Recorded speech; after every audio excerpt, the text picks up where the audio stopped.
So good morning, everybody. We're going to be starting from Daf Chafei Amud Beis. We're starting from the fourth chapter, Bnei Ha'ir.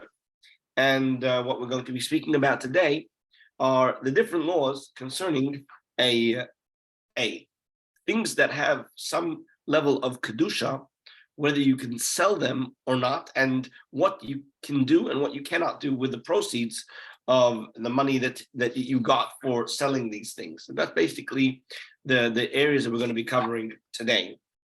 So we're going to start from the beginning. Again, it's the bottom of Daf Chafei Amud Beis. We start with the Mishnah, beginning of the fourth chapter. It says, Bnei Ha'ir, if the townspeople sold the town square. Now, as the Gemara is going to explain, that there was something special about the town square. It wasn't just a regular town square, but it was, at some points of time, it was used as a place to pray. So they say, if the townspeople will all agree to sell the town square, then what can you do with the money? Like in Bedom of Beis Knesses, they may purchase only a synagogue with the proceeds, which means you can't just use the money for anything. Beis Knesses, what if they took a synagogue and they sold it? So what do you do with the money? So like in Tevam, they can purchase only an Aron HaKodesh for it. Because as we will see, the principle here is Ma'alin B'Kodesh. You must go up in sanctity. You cannot take something that already has a degree of sanctity and reverse and go back down and go to a lesser sanctity. Teva, if they took the Aron HaKodesh and they sold it, so what can they do with the money? Like in Mitpachis, they can purchase only the wrappings for the Torah with the proceeds. Mitpachis, what if they sold the wrappings for the Torah? So what do you do with the proceeds? Here we go over to Daf Chavav Amud Aleph 26a. They can only purchase books of Nach, Nevi'im and Ksuvim. So these were things that were made out of parchment, and they contained within them the books of the Nevi'im and the Ksuvim. What happens if you sold those? Svarim, if you sold these books of Nevi'im and Ksuvim, so what do you do with the proceeds, the money that you make from the sale? Like in Torah, you can only purchase a Sefer Torah because you must go up. You cannot go down. Aval im machru Torah. If you sold a Sefer Torah, then you cannot purchase the books of Nevi'im and Ksuvim because now you're going down. If you sold Svarim, if you sold the books of the scripture of the Nevi'im and Ksuvim, so then you cannot go down and purchase the wrappings from the Torah because that's a lower level. If you sold the wrappings of the Torah, you cannot purchase an Aron HaKodesh for the Torah with the proceeds because that's also going down. Teva, if they sold the Aron HaKodesh, it's Le'yikhu Beis Knesses. You cannot purchase a Beis Knesses with it, again, because you're going down. Beis Knesses, if you sold a Beis Knesses, Le'yikhu es Harachav. You cannot use the money to go and purchase the town square, because even though we said that the town square, we're talking about over here the town square that was used on a fast day to pray there, nevertheless, it's a lower level of sanctity than the Beis Knesses. So you couldn't buy a town square with the proceeds of the money that you got from selling a Beis Knesses. And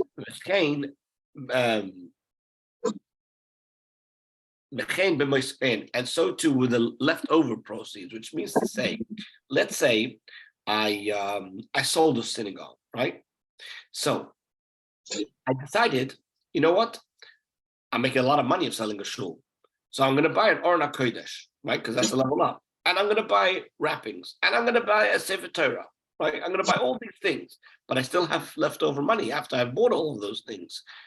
You can't say, well, this is the remainder of the money. I can do what I want with the rest of the money because I've already bought a Sefer Torah and I've already bought other things. No, the leftover money also cannot be used for anything that is a lower degree in Kedusha. It must be either the same or higher Kedusha that the money has to be used for. Okay, so far so good?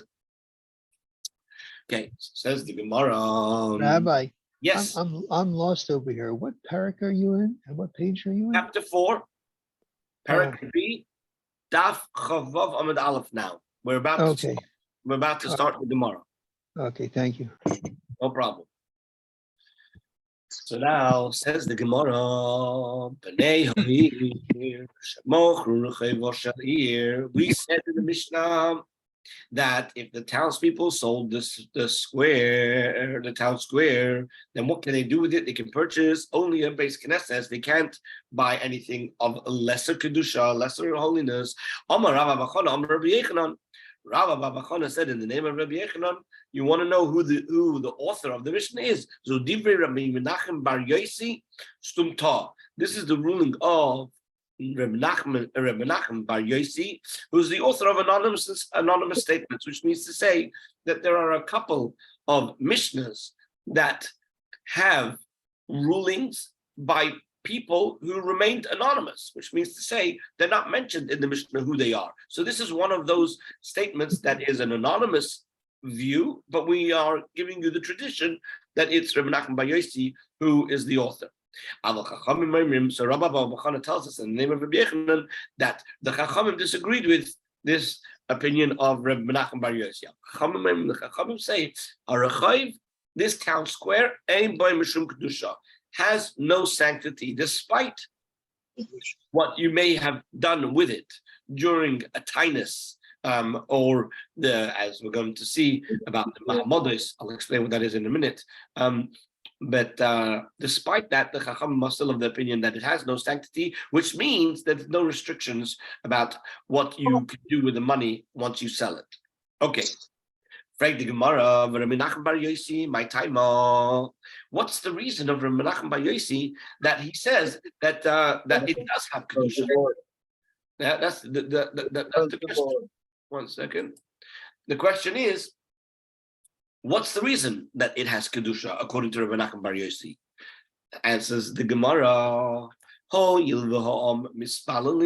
since the nation pray there when the tiny is on fast days. Which fast days? We're talking about fast days that were instituted when rain failed to come down in the appropriate times. So they would establish special fast days, and they would gather everybody together in the city, in the town square to pray. So that's one time that they would use this town square for something that was of kedusha. They would be davening over there. They would pray over there. And also on Mamodos days. Now, what does it mean, Mamodos? So there were different times that the 24 groups of Kohanim would alternate in terms of the groups that they would come to serve in the Beis Hamikdash. Now, because every carbon tamid that was brought up in the morning and in the afternoon really belonged to all of the Jewish people, and there's a principle that when a carbon is brought on behalf of the owner is supposed to be standing over the sacrifice. It means he has to be present, not doing anything else, but rather focusing on what's being done on his behalf. Right? So if it's a Yisrael, he would bring the carbon, the Kohen would take the carbon, he couldn't go out for lunch, while they do that. He would need to be present in the Beis Hamikdash, in a place where he was able to stand and be there, and pray that his carbon should be accepted. So the carbon tamid, which was being brought for everybody, for all of Klal Yisrael, so they instituted that there should be these watches, right, Mamodos, where there would be different groups that would alternate, where they would be the representatives of the Jewish people who would stop what they're doing, and they would be either in the Beis Hamikdash, right? Some would travel specially for the one time a year that it was their turn to represent the Jewish people and to be present. But there were others who, when their turn came, right, they wouldn't join the other people who were going up to Eretz Yisrael or to Yerushalayim. They would stay where they were, and they would find a place where they are to stop at the time when the karbanos were being brought, and they would daven to Hashem that the sacrifices should be accepted. So where would they do this? They would do this in the town square. That's what we're saying of it, that they would do it in the town square. So because the Jewish people would come together on a fast day, and the people whose turn it was to do the Mamodos would come to the town square to pray at the times of the Karbanos, when the Karbanos were being brought up. So therefore it has this extra sanctity according to Menachem Av, and therefore you can't just do whatever you want with the proceeds once you sell it. What about the rabbis? Why do they disagree? Why do they disagree that this town square has any kedusha? Answers the Gemara, Hahu akroi ba'alma. This use that you're speaking about is only occasional, and you can't start establishing something to have as being sacred and having sanctity for occasional use. Okay, so therefore their opinion was the town square did not acquire this extra status of kedusha, and therefore if you sell it, you can do whatever you want with the proceeds. Okay, so now the Gemara says in the Mishnah, it's quoting the Mishnah, and says, "Beis HaKnesses Lechem Teva." If all the townspeople sold a synagogue, they can purchase a Arna Kodesh. Amar Shmuel bar Nachmani, Amar Rabbi Yonasan. Shmuel bar Nachmani says in the name of Rabbi Yonasan, "Lo shanu ela Beis HaKnesses shel kfarim." When we say synagogue, it doesn't specify a synagogue of what kind of a city. It's only the cities that are considered to be small synagogues of rural cities, which means to say, because it's such a small village, right, the synagogue is going to be considered to be the private property of the people who live in that city. But urban synagogues, which these urban synagogues are going to be considered to be more than just the property of the locals. Because people from outside of this city, meaning from the world around, come to the city, they have no right to sell it. Why? Because now this belongs to the general public and not specifically to the residents, so therefore they can't sell it. Which means to say like this: you can sell something that belongs to you. Why? Because it belongs to you. But if something is considered to be public property, you can't sell it because it's not yours. Okay, so we're saying let's look at the city as a corporate entity. Okay, so long as it's a small village, the only people who use it are the people who live there. The only people who contribute to the upkeep and to the purchase and to the building of it are the locals. So therefore, they are within their rights to sell it. But when you talk about a big synagogue that's in an urban city, right, where people come from outside of out of town to use it, and they contribute towards it, and they help for the upkeep of it, and they donate towards it, etc. So now this synagogue is no longer the private property, so to speak, of the local residents. So therefore, Reb Shmuel bar Nachmani said, with the Mishnah in the name of Rabbi Yonasan, he says, he's clarifying that when the Mishnah says you can, if you sell it, you can buy an ark with it. That's only if you're talking about a synagogue in a small village. But a synagogue in a big village, this whole thing doesn't apply because you can't sell it. It's not yours to sell. Omer Rav Ashi. So Rav Ashi says, you know what? This is all true, but I'm going to tell you where there's an exception. Hai Beit Kinishta, this synagogue, the Masa Mechasya, in the city Mechasya, which was an urban city, where people from the outside came to the city, he says, even though people come to it from out of town, right?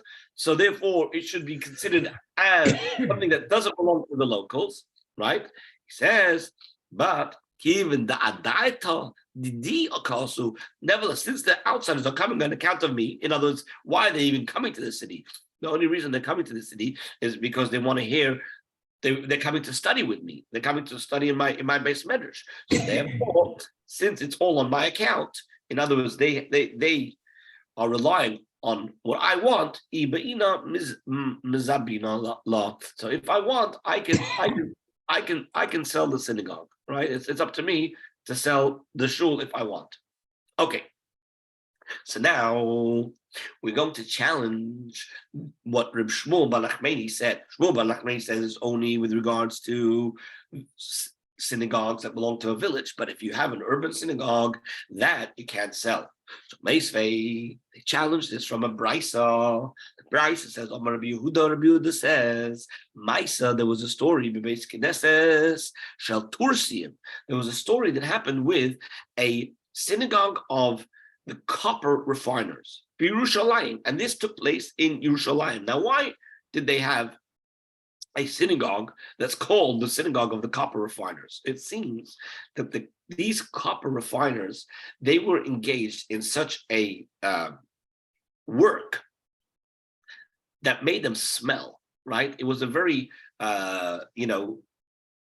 undesirable job that caused the stench. And so because they constantly, working in these copper refiners and coming to shul, reeking of all the things that they had come into contact with and things that they worked with. So nobody wanted to daven with them, right? It's like you smell, so they had to make their own synagogue. And this was in Yerushalayim. So they made their own synagogue in Yerushalayim. So now what happened over there? They decided one day, Eliezer. The trustees of this shul, they sold it to Rabbi Eliezer.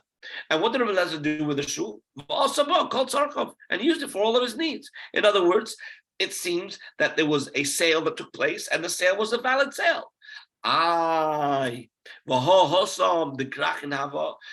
But over there, it's in Yerushalayim, which is certainly an urban synagogue. So according to Reb Shmuel, how could this sale have been a proper sale? I thought if you're in a urban city, it can't be considered a proper sale. It's only in a village. And says the Gemara, it's not a problem. This was a small shul. And these guys, the copper refiners, they made it themselves. And since they made it themselves, so therefore, since they made it themselves, and they didn't rely on anybody from outside to build this, and it was made specifically for them, therefore, they had the right to sell it. But you can't compare that story to what Reb Shmuel Bar Nachmani is saying. Reb Shmuel Bar Nachmani still is correct. In fact, the Gemara may say, I'm going to ask you a question on Reb Shmuel's ruling from another brisa. It says in the brisa like this: when the Torah says "Bebeis Eretz Achuzaskem," right, with regards to saras is when you had this discoloration appearing on the wall of a house, and you had to go to the kohen to determine whether it was saras, and the question is whether they would have to knock it down, etc. So there, it says over there in the pasuk, right, that these laws apply in a house of the land of your inheritance. Bebeis eretz achuzaschem. So the brisa tells us that this implies achuzaschem mitame b'negoyim. It's only the houses that are considered to be your inheritance, meaning a house that is on a land which was divided up among the different tribes. Only that is susceptible to tumah from tzaras. Ve'ein Yerushalayim mitame b'negoyim. But the brisa says Yerushalayim, meaning if you have a house in Yerushalayim that has on it tzaras, it does not become defiled because, well, we'll see why. It doesn't become tzaras. It seems obviously that it's because we're going to say that Yerushalayim is not considered to be part of Eretz Yisrael that was divided up amongst the different tribes. Amar Rabbi Yehuda. Rabbi Yehuda says, "Ani lo shamati elo mekoyim migdash bilvad." The only thing that I heard from my teachers with regards to this teaching, that when it says bebeis eretz achuzaschem, that it's only in a house on the land of your inheritance, that it applies only in the parts that were divided up amongst the tribes, but not to something that was not divided up amongst the tribes. What is the exception? Not Yerushalayim, but only the place of the Beis Hamikdash. The place of the Beis Hamikdash, meaning the Temple Mount. So there, if any tzaras appeared on the Temple Mount, there it doesn't apply. What's the implication from what Rabbi Yehuda just said? Hababatik Nesias, Obate Midrashis, mitamim. However, according to Rabbi Yehuda, according to this, the shuls and the Torah study halls are susceptible to the tumah of tzaras. So now, why does this stand as a challenge to what Reb Shmuel say? We're going to explain. Amai, why should the synagogues be subject to tumah tzaras? They are urban synagogues, and according to Shmuel, they cannot be sold because they're not owned by a specific entity. So therefore, they should not be considered Eretz Achuzaschem. When you say Eretz Achuzaschem, it means that there's a land that belongs to your tribe, belongs to your father, your grandfather, and you go and build upon there something that now belongs to you, right? So since it can belong to you as a private person, therefore it can get saras. However, something that belongs to everybody, so therefore it cannot receive tzaras. If that's the case, the implication from Rabbi Yehuda is that a base Knesset in Yerushalayim can contract tzaras, because the only thing that is excluded is the Beis Hamikdash. So, if that's the case, I must conclude that the base Knesset is considered to be private property. And you just told me that the base Knesset of an urban city is not private property, and therefore you can't sell it because it's public property. If it were public property, so then I should say that it should be exempt from contracting tzaras. Rabbi? Yeah. If the Bet Knesset contracted tzarat, isn't it tumah? So we're saying that the only time something that contracts tzaras is going to be tumah is if it can fit into the group of Eretz Achuzaschem, something that is considered to be the land of your inheritance. Inheritance meaning private inheritance. But the Mishnah, the Brisa that we quoted said that Yerushalayim, a house in Yerushalayim, is not susceptible to tumah, to which Rabbi Yehuda came along and said, that's not the way I heard it. The way I heard it is, it's only the Beis Hamikdash. If we're going to say that only the Beis Hamikdash is what doesn't contract tzaras, that means that the Beis Knesset does contract tzaras. If it contracts tzaras, that means that it belongs in the group of Eretz Achuzaschem, meaning private property. It's private property. If that's the case, then what Rabbi Shmuel bar Nachmani was saying, that a synagogue in an urban city, and Yerushalayim was definitely an urban city, therefore you can't sell it because it's public property, so you can't have it both ways. If it's public property, it shouldn't contract tzaras. If it's private property, then Rabbi Shmuel bar Nachmani is wrong in his assertion. That's the question. So the Gemara says that we have to amend what Rabbi Yehuda says, okay? And it's a very slight correction in terms of the word, but the translation of the word makes all the difference. Einmal, let us say that what Rabbi Yehuda really said, Amar Rabbi Yehuda, the Brisa really said that Amar Rabbi Yehuda says, Ani lo shamati elam mokaim mekudosh bilvad.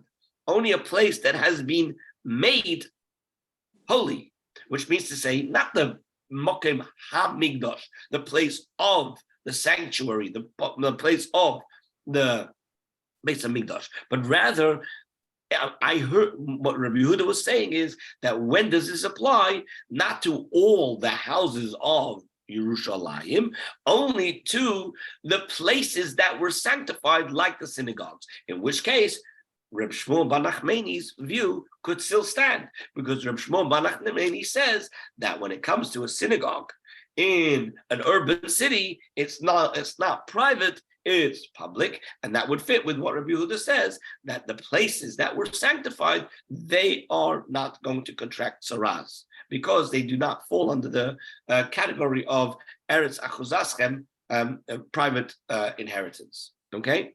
So that's what we've said so far.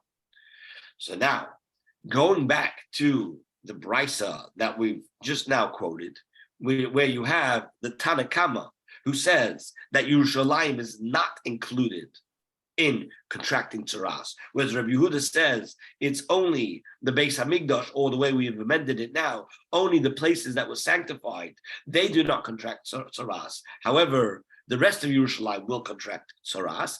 Asks the Gemara, but my Kamiflagi, what are they arguing about?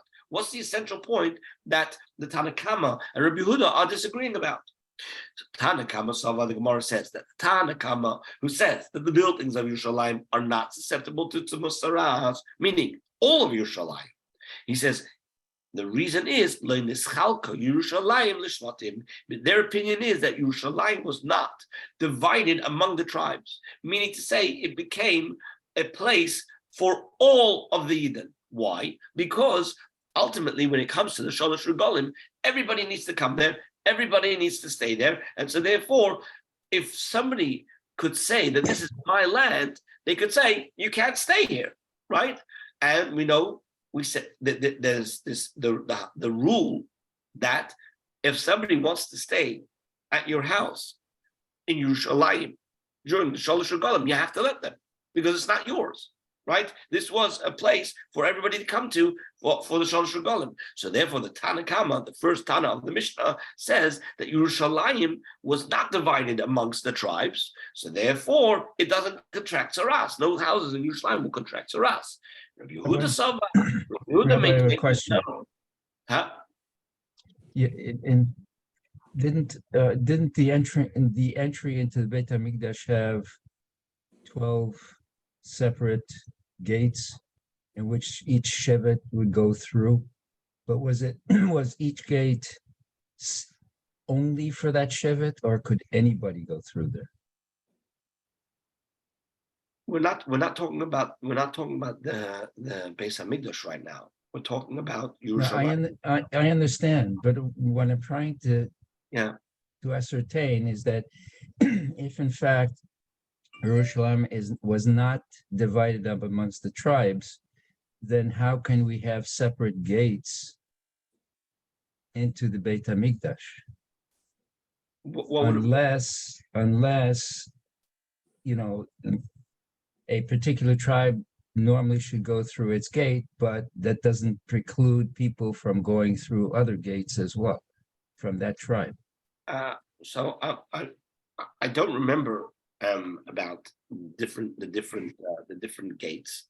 From my understanding, there was Shar Shushan, if I'm not mistaken, which everybody would come through. Everybody would come through Shar Shushan. It doesn't matter which tribe you come from. So I'm not sure. I would have to look into that. I don't remember that. I don't remember that. I don't know. The answer is I don't know. However, going back to the Gemara. Rabbi Yehuda Sava, Rabbi Yehuda is of the opinion that Yerushalayim was a portion among the tribes, and so therefore it was considered to be a private inheritance, and that's why he holds it's only the shuls in Yerushalayim that did not contract Tumah, because it was something that was considered to belong to everybody. Okay. Or beplukta dahaitana. So the Gemara says that the Rabbi Yehuda and Tanakama disagree on the same issue that is a subject of a machlekus of Tanoim. The Tanya that was taught in the Brisa, Ma hoya b'chelkei shel Yehuda. Which parts of the Beis Hamikdash, right, were in the territory of the portion of Yehuda? So it goes on to say that it was the Harabayis, the Temple Mount. We were talking about the east of the Temple Mount, right, where they would enter into the Beis Hamikdash. Halashakos, which are the chambers, which were in the sides of the Beis Hamikdash. Vahazaros and the courtyards. This was as you come into the Beis Hamikdash.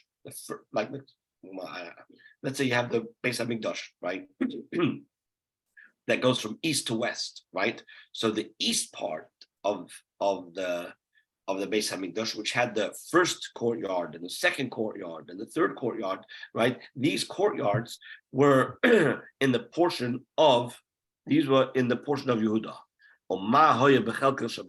And which parts of the Beis Hamikdash were in the portion of Binyamin? Ulam, this is the antechamber, Vahechal, and the sanctuary, Obeis Kodesh HaKadoshim, the chambers of the Holy of Holies. So this is where you start, you have the portions of the Kohanim and the portion of the the portion where the Mizbeach was, the portion where the Kohanim was, and then the Kodesh HaKadoshim. And then it says, with regards to where the Mizbeach was, okay, there was Urutzua Hoysa Yoitzeis Michelkoi Shel Yehuda.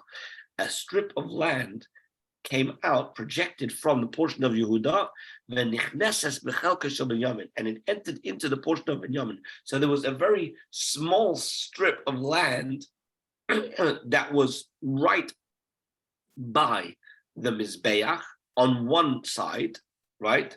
Well, it's really two sides and a bit, right? So you had the north side and the west side there was a small strip that surrounded the Mizbeach that surrounded the Mizbeach that part belonged completely to Binyamin, right? And then the rest of the things that the space, so to speak, that surrounded the Mizbeach, which was on the east and the south, right? That belonged to Yehuda. Okay, so that's how it was divided. You had the first courtyards, and then the beginning of the Harabayis over there, that belonged to Yehuda, and then the rest, including the area of the Mizbeach, belonged to Binyamin, except for the east side and the south side that belonged to. There was a strip over there that belonged to Yehuda. Okay, so now it continues and tells us that Uba, and on it, Mizbeach Banu, the altar was erected. And Binyamin, who was righteous, right? He foresaw that this was going to happen. He foresaw that Yehuda was going to encroach, so to speak, on his territory and have a strip that was going to be where the Mizbeach was, and he anguished over it every day, hoping that he'd be able to absorb it so that the Mizbeach would be entirely in his territory. Shenema, as it says, this is when Moshe blessed the different tribes at the end of his life. In V'Zois HaBracha, it says, Choyfeif Olav Kol Hayom. He agonizes over it constantly. What was he agonizing over? He was agonizing over this strip that was going to be owned by Yehuda in this territory where the Mizbeach was going to be. And he didn't want it. He wanted it to be completely in his territory. The Ficha, therefore, because he agonized over this all day, in other words, it bothered him so much and he prayed so much, so therefore, Binyamin merited V'nase ushpizchan l'shchina, that he was privileged to be the host of the Shechina, which means to say that the Kodesh HaKadoshim was in his territory because of how much it bothered him that he was not going to merit to have the entire area of the Mizbeach in his portion. Okay, it's not that ultimately Yehuda lost out on that part. He still had that part of the Mizbeach, but Binyamin was the one that had the rest of the area. So now that we've mentioned this brisa, right, where we say that the Beis Hamikdash was an area that was divided between Yehuda and Binyamin, so then this tells us that Yerushalayim actually was divided amongst the tribes. Otherwise, what are you talking about over here? What is this brisa saying that the Beis Hamikdash was in the portion of Yehuda and Binyamin if it wasn't a portion altogether? So obviously it was a portion. So now, V'hai Tana Sava, but this Tana of the brisa, it maintains like this Chalk Yerushalayim Shvatim, that Yerushalayim was not apportioned among the tribes. The Tanya, because there's another brisa. See, this brisa that we just quoted supports the view that Yerushalayim was apportioned, right? But now they were going to bring a brisa that said that supports the idea that Yerushalayim was not apportioned. The Tanya was taught in the brisa, Ein maskirim batim Yerushalayim. You're not allowed to rent out a house in Yerushalayim. Okay? In other words, if you have a house, right, that you somehow acquired, you cannot rent it out. Why? Because in truth, the houses do not belong to you, right? Rabbi, question. Yep. When they say nitchalku, my understanding was that it was all the shvatim. In this particular case, there are only 2 shvatim. So how can you? So I can still say that it was not divided amongst all 12 tribes. No. So what he's saying is like this: any land which is considered to be part of what has been divided up amongst the Jewish people, each tribe getting its own section of Eretz Yisrael, they are subject to tsaras. So you have the area that belongs to Zvulun, you have the area that belongs to Naphtali, you have different areas that belong to different tribes, right? The fact that this piece of land is considered to be land that was divided up, right? Not this piece of land is divided amongst 12. It's part of the land that was divided up. Therefore, it's subject to the laws of tsaras. But a city that or an area of land that was not divided up amongst the tribes at all, meaning to say it belongs to everybody, that's not going to be subject to the laws of tsaras. So we are having a discussion, a dispute about Yerushalayim. Was it considered land that was part of the division of Eretz Yisrael, right? Dividing it up amongst different tribes or not? So we have one brisa which is having a discussion about which part of the Har HaBayis, which part of the Beis HaMikdash was in the portion of Yehuda, and which part was in the portion of Binyamin. That tells me that this city, Yerushalayim, was part of the original Chalukas Eretz Yisrael, the Chalukah, the division of Eretz Yisrael. Therefore, it should be subject to the laws of tsaras. The other one says, no, it wasn't. What's he going to do with this price? We'll have to figure it out. But he's of the opinion that Yerushalayim was not part of the original Chalukah, and therefore it remains ownerless. Meaning, when I say ownerless, it means it belongs to all of Eretz Yisrael. It doesn't belong to any Shevet. In other words, the what do you call it? When you have the demarcations of the territory. Boundaries. Thank you. That's what I'm looking for. The boundaries, right? There are boundaries around Yerushalayim, but it was not ascribed to any tribe at all. So that's what I'm talking but about. Yerushalayim was obtained, in the time of David HaMelech. It wasn't when Yeshua walked into Eretz Yisrael. But there were different regions that at the time of the conquest of Yeshua, it was already decided which areas, right, were going to go to which tribe. And the question is, which area was which tribe was going to get the area of Yerushalayim when it would be conquered, when it would be under Jewish rule.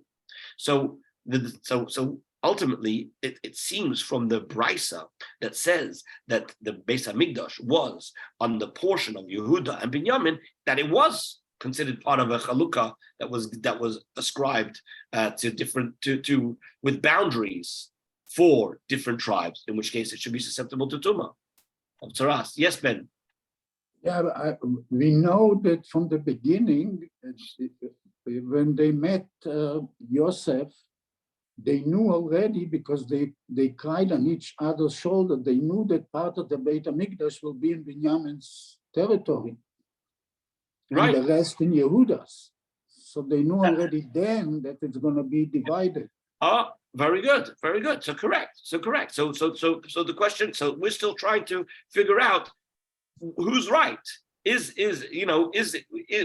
Yerushalayim considered to belong to everybody, or did it belong to Binyamin and Yehuda? That's the question. Yeah, only the two tribes divided it. Right. No, I understand that. Nobody else was crying on nobody else's shoulder. That's right. Mordechai, yes. Yeah, this whole section, starting from Meishvei, is also found near the beginning of Masechta Yoma. Okay. Okay, so he says like this. Rebbe Eliezer bar Tzadok Omer. One second. So what did we just say? We just said in the Brisa, that you cannot rent out houses in Yerushalayim because the houses are not theirs, meaning they do not belong exclusively to the people who are living there. Rather, the houses and all of Yerushalayim also belong to the public. Rebbe Eliezer bar Tzadok says, not only are they not allowed to rent out their houses, right? No Airbnbs over here, right? But they're also not allowed to lease out their beds. Why? Because their beds are on land that doesn't belong to them. So therefore, they can't even rent out the beds. Lefichach, he says, therefore, although you really need to compensate the host for using their facilities, even though it's true, we're agreeing that it doesn't belong to them because it belongs to everybody. So what are you going to do? How do you compensate them? So Oiros Kadoshim Bale Ushpizin Neitlin Oisam Bezraya. The innkeepers, meaning the people who hosted the people that were coming in for the Shalosh Regalim, for the 3 festivals, they would be allowed to take, even forcibly, the hides of the karbonos that were brought up by the people who were staying in their houses, right? Which means every carbon, right? So long as it wasn't an oila, which everything went up to Hashem, but like a carbon shlomim, for example, which the skins would belong to the bailim, right, to the owners. So those hides, the hosts would be able to take.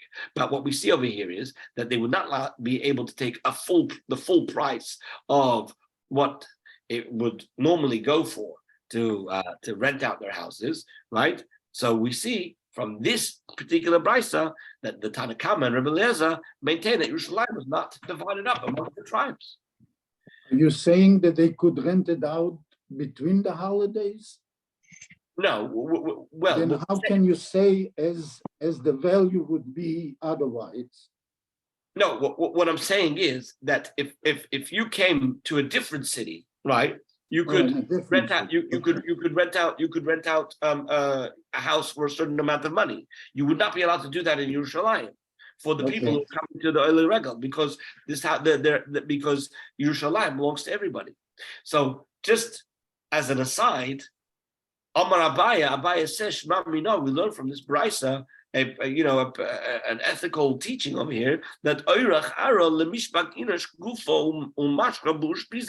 that when a person's staying in somebody's house and then he leaves, so it's good manners for a person to leave over a jug which he's used during his stay, or the hide of an animal which he has slaughtered as a way of saying thank you for hosting me. Okay, so now the inconvenience. Well, yeah, as an appreciation. Amar Rava says, Lo Shanu, when we said, oh, no, okay, so one second. So what we have over here, let's just summarize for a minute. We have a machlokes between 2 brises. One brisa seems to be of the opinion that Yerushalayim belonged to everybody. The other was of the opinion that Yerushalayim was divided between Yehuda and Binyamin, and so therefore it reflects really the machlekes between Yehuda and the Tanna Kama as to why Yerushalayim would be why the place of the Beis Hamikdash, or the way it's amended, any shul in Yerushalayim that was sanctified would not contract tzaras, but the rest of Yerushalayim would contract tzaras. So it all depends on the machlekes of whether you say that Yerushalayim was divided up between the tribe, among the land that was divided between the tribes or not. Okay, so now we're going to go back to something from the Mishnah. Omar Rava says, Lo Shanu, it was not taught with regards to the requirement that the money from the sale of the Beis HaKnesses, right, should be applied to the purchase of things that have a greater value.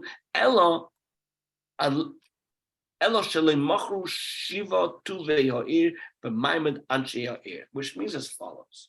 Okay. Shiva Tuvei Ha'ir are basically the machas in town, people who are considered to be the appointed trustees of everything that happens in the city.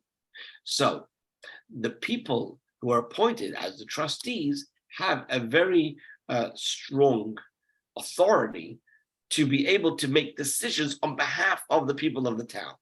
So now, if you have the seven trustees, and you have them making a sale in the presence of the rest of the city, then we'll see what's going to happen. Just give me 1 second. If the seven trustees of the town sold the synagogue, but in the presence of the townspeople, then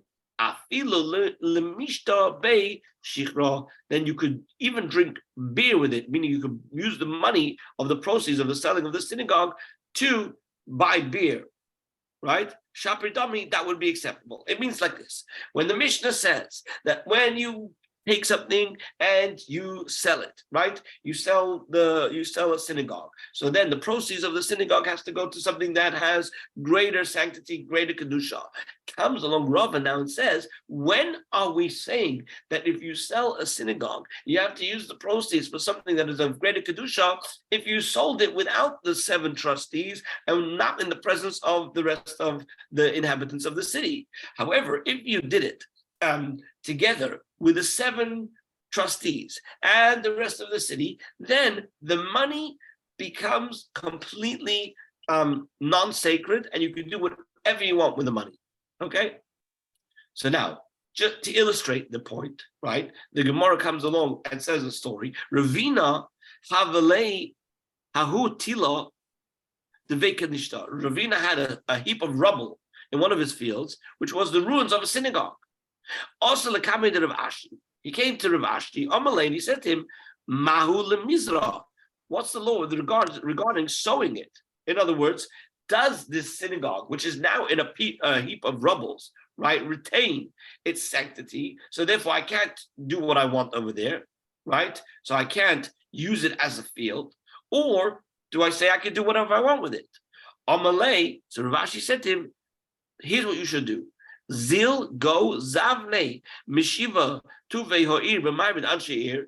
Buy the heap, which had the shul, which is like kind of the remnants of the shul, from the seven trustees of the town, in the presence of the townspeople, and then uzra, then you can sow the site. Which means to say, we see from this particular story that once it's sold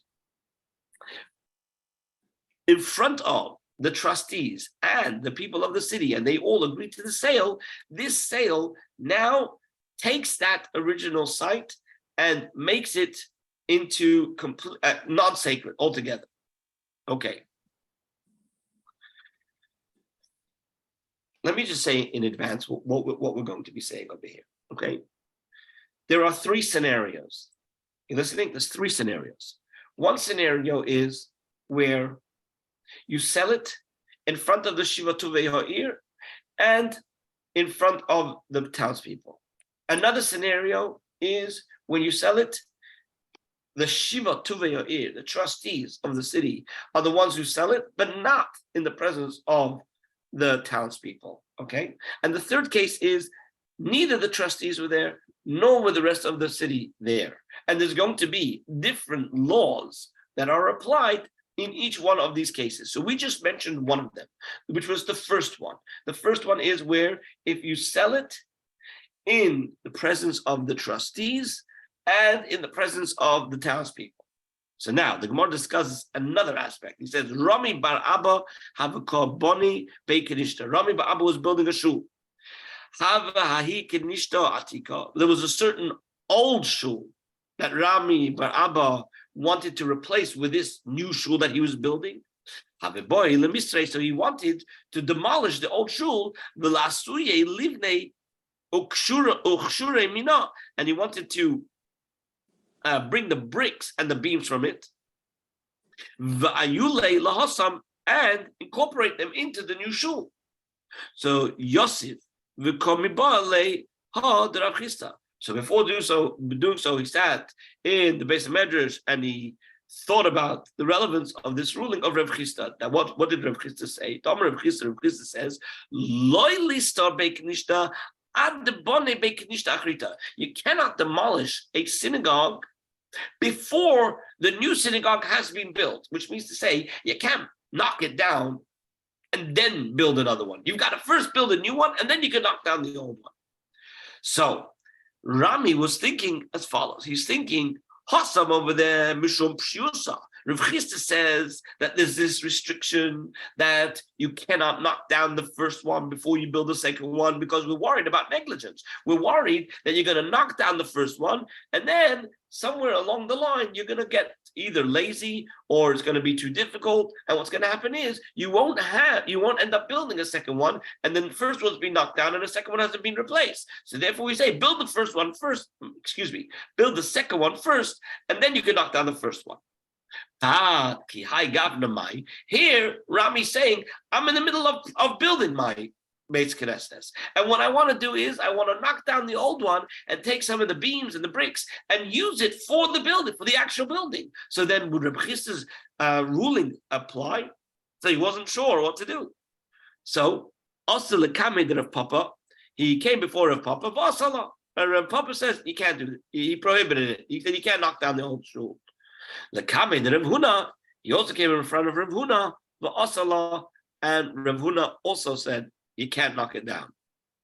Okay. Rabbi, how's he okay to go to a second rabbi to ask? I was waiting for somebody to ask that. You have to say that Rav Huna was the God Ladar.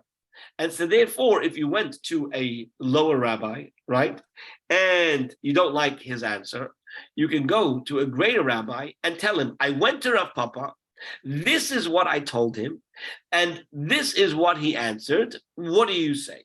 In other words, if you go to a Rav and you ask him a shaila, you cannot go to another Rav and ask him, unless you go to the other Rav and you tell him, I asked a shaila and I got a psak halacha from a Rav, and this is what he said.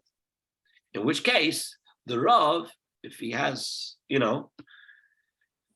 what it takes to be a Rav, he will inquire the reasonings of the Rav and then decide, after having all the information in front of him, whether he agrees or disagrees. But to go to one Rav and then go to another Rav without telling him about the psak of the first Rav, that's not okay. And here it seems that Rav Huna, who was the God Ladar, it was possible to come before him.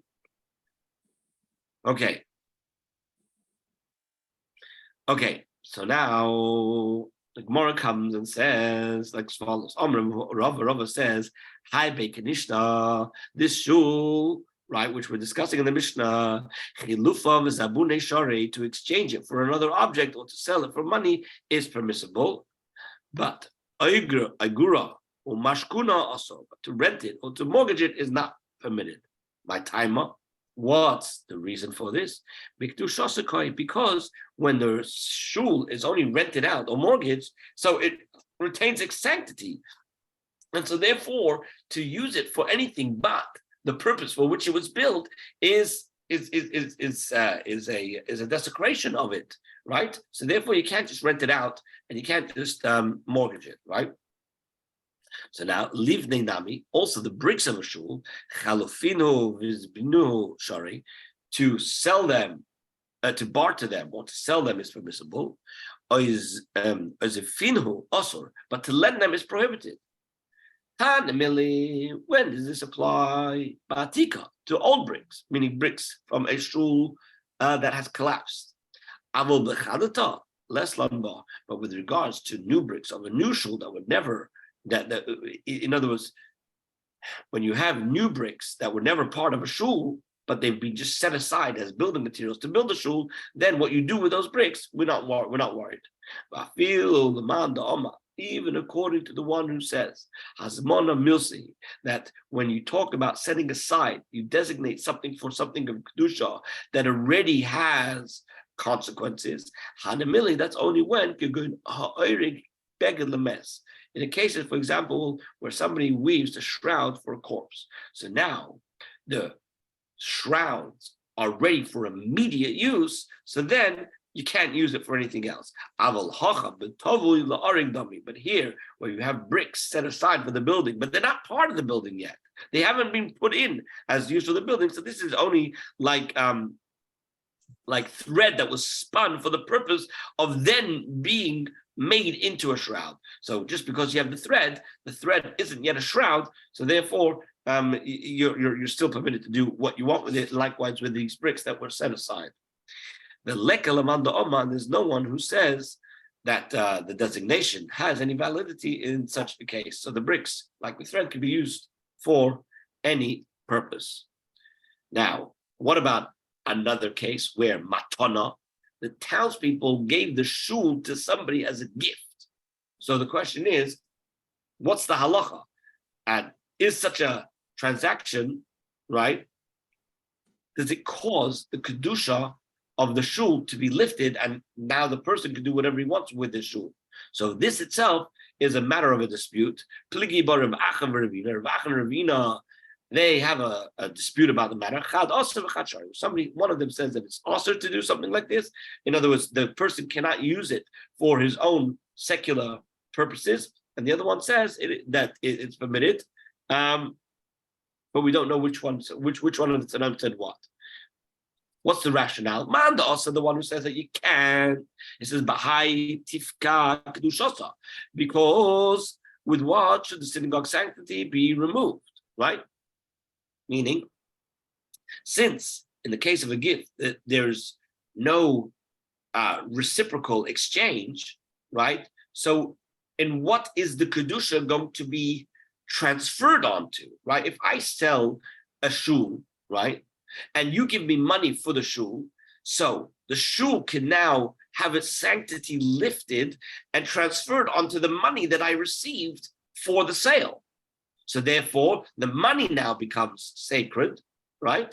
And the shul loses its kedusha, right? But here, when I give it as a gift, where's the kedusha going to?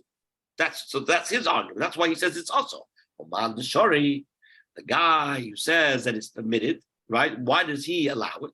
Because he loved the Havale Hanomine, La Havayoimle. If the townspeople did not receive any benefit from this person, from the person who's receiving it, they would not have given it to him. So therefore, Hadar Havale Matonik is Vine. So therefore, the gift is like a sale, which means to say that they had some benefit from him. And so the benefit that they had received from him, right, the whole community received from this person, is considered as if it's something they received for the gift of the Beis Knesset. So therefore, it's considered to be like a real sale where there's a transfer of either money or benefit. So since they had received benefit, otherwise they would never have given him. The shul is considered like a sale, and therefore it does transfer out the kedusha from the shul, from the Beis Knesset. Rabbi, Yeah. what if the money that's being gotten because of the sale is only being used for his past debts? No. He didn't actually give them money, right? What's happened is, let's say you have, for example, a guy who served as the chazan his whole life. He was the shamash of the Beis Knesset. He was the chazan of the Beis Knesset. He looked after it. He opened it. He closed it, and he never took any money for it. He's about to retire. And the community thinks, what can we do for this guy? What can we do for him? What can we give him? He's done so much for the shul. He's done so much for the community. We want to give him something for everything that he's done for us. So therefore they say, you know what? We're going to build a new shul and we're going to give him this building. This building will belong to him, right? He spent all his life and we're going to give him this building. So now it's a gift. So what does the Kedusha transfer onto? It transfers onto all the benefit that they received from him that caused them to gift it to him. So therefore, there is a transfer of Kedusha that's happening because this is going to be considered like an exchange for what for the benefit that they received from him. So I'm asking, what if they sell the shul and Yeah. the money is only being used to pay the past debts of the shul? So but that's still kedusha, because the debts came from the use of the shul. So it's Okay. still not the kedusha. Okay. All right. I wish you all a wonderful day, and Be'ezus Hashem, we will see you all tomorrow, same time, same place. Thank Thank you, Rabbi. Rabbi. Everybody. Oh, Thank you, one second, Rebbe. one second before we sign off. Yep. Is Ben still there? Yeah, So Ben, you were saying that the Steinsaltz translates Rechov Shel Ir into streets of the city. So I looked, I also have Steinsaltz, but you're not looking at an English translation. You're looking at a Hebrew translation. In the English Right. translation, it says town square. English doesn't count. All right, Chevra. You follow what I'm saying? It's in the English translation of Yeah, I Steinsaltz, he know says what you're town saying. square. Yeah. It's the Hebrew translation that says Rechov, but you're translating it as a street. But he Right. means it as a square. There's a town square. Ben, Ezra, Rehovah, good to see you back. thank you. Rehovah in the general sense means a wide open space. So that's the reason why in the English they translate it as town square. It's not Rehov, it's Rehovah, Okay. a widened space. Yeah, but later they say Rechava. Okay? That's Rehovah. a town square, Rechava. Okay. Okay. All right, Chevra, sei gesund. Have a Thank you, wonderful Thank day. you. Shavua Bye-bye. tov. Thank you, Rabbi.